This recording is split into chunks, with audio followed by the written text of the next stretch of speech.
Furthermore, they have better sights with superior thermal imagers and magnification, that make them more likely to detect and hit the enemy first, historically, an even greater determinant of the victor in armored warfare than sheer firepower. A Greek trial found that moving Leopard 2s and Abramses hit a 2.3-meter target 19 and 20 times out of 20, respectively, while a Soviet T-80 scored only 11 hits. The modest differences between the two Western tanks reveal different national philosophies.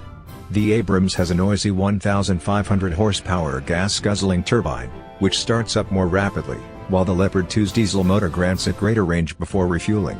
The Abrams has achieved some of its extraordinary offensive and defensive capabilities through use of depleted uranium ammunition and armor packages, technologies politically unacceptable to the Germans. Therefore, later models of the Leopard 2A6 now mount a higher velocity 55 caliber gun to make up the difference in penetrating power, while the 2A5 Leopard introduced an extra wedge of spaced armor on the turret to better absorb enemy fire.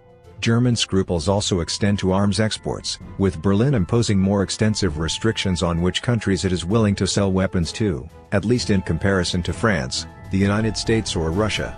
While the Leopard 2 is in service with 18 countries, including many NATO members, a lucrative Saudi bid for between 400 and 800 Leopard 2s was rejected by Berlin because of the Middle Eastern country's human rights records, and its bloody war in Yemen in particular. The Saudis instead ordered additional Abramses to their fleet of around 400. This brings us to Turkey, a NATO country with which Berlin has important historical and economic ties, but which also has had bouts of military government and waged a controversial counterinsurgency campaign against Kurdish separatists for decades. In the early 2000s, under a more favorable political climate, Berlin sold 354 of its retired Leopard 2A4 tanks to Ankara. These represented a major upgrade over the less well-protected M60 Patton tanks that make up the bulk of Turkey's armored forces. However, the rumor has long persisted that Berlin agreed to the sale under the condition that the German tanks not be used in Turkey's counterinsurgency operations against the Kurds. Whether such an understanding ever existed is hotly contested, but the fact remains that the Leopard 2 was kept well away from the Kurdish conflict and instead deployed in northern Turkey, opposite Russia.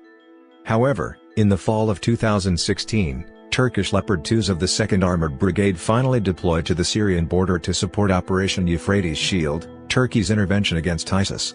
Prior to the Leopard's arrival, around a dozen Turkish Patton tanks were destroyed by both ISIS and Kurdish missiles. Turkish defense commentators expressed the hope that the tougher Leopard would fare better. The 2A4 model was the last of the Cold War-era Leopard 2s, which were designed to fight in relatively concentrated units in a fast-paced defensive war against Soviet tank columns, not to survive IEDs and missiles fired by ambushing insurgents in long-term counterinsurgency campaigns where every single loss was a political issue. The 2A4 retains an older boxy turret configurations which affords less protection from modern anti-tank missiles, especially to the generally more vulnerable rear and side armor, which is a bigger problem in a counterinsurgency environment, where an attack may come from any direction.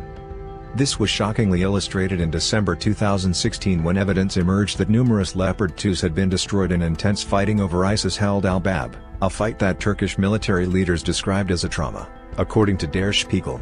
A document published online listed ISIS as apparently having destroyed 10 of the supposedly invincible Leopard 2s, 5 reportedly by anti-tank missiles, 2 by mines or IEDs, 1 to rocket or mortar fire, and the others to more ambiguous causes. Undoubtedly, the manner in which the Turkish army employed the German tanks likely contributed to the losses. Rather than using them in a combined arms force alongside mutually supporting infantry, they were deployed to the rear as long-range fire support weapons while Turkish allied Syrian militias stiffened with Turkish special forces led the assaults. Isolated on exposed firing positions without adequate nearby infantry to form a good defensive perimeter, the Turkish Leopards were vulnerable to ambushes. The same poor tactics have led to the loss of numerous Saudi Abrams tanks in Yemen.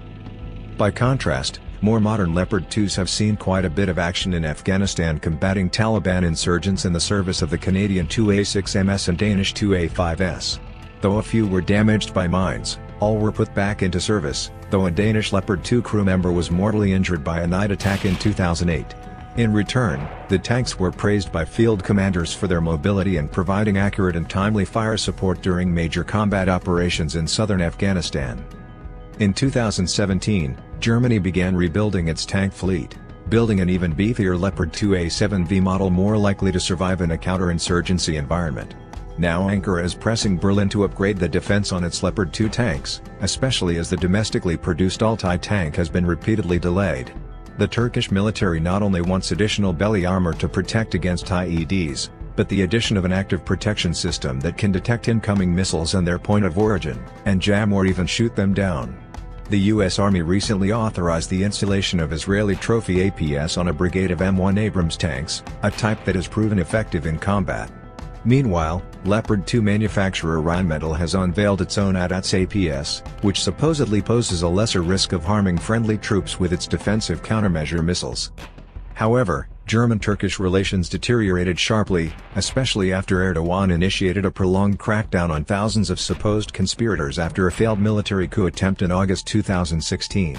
In February 2017, German-Turkish dual citizen Deniz Yücel, a correspondent for periodical Die Welt, was arrested by Turkish authorities, ostensibly for being a pro-Kurdish spy. His detention caused outrage in Germany. Ankara pointedly let it be known that if a Leopard 2 upgrade were allowed to proceed, Yücel would be released back to Germany. Though Berlin publicly insisted it would never agree to such a quid pro quo, Foreign Minister Sigmar Gabriel quietly began moving towards authorizing the upgrade in a bid to improve relations in the face of what looks suspiciously like tank-based blackmail. Gabriel presented the deal as a measure to protect Turkish soldiers' lives from ISIS. However, in mid-January 2018, Turkey launched an offensive against the Kurdish enclaves of Afrin and Manbij in northwestern Syria. The attack was precipitated generally by Turkish fears that effective Kurdish control of the Syrian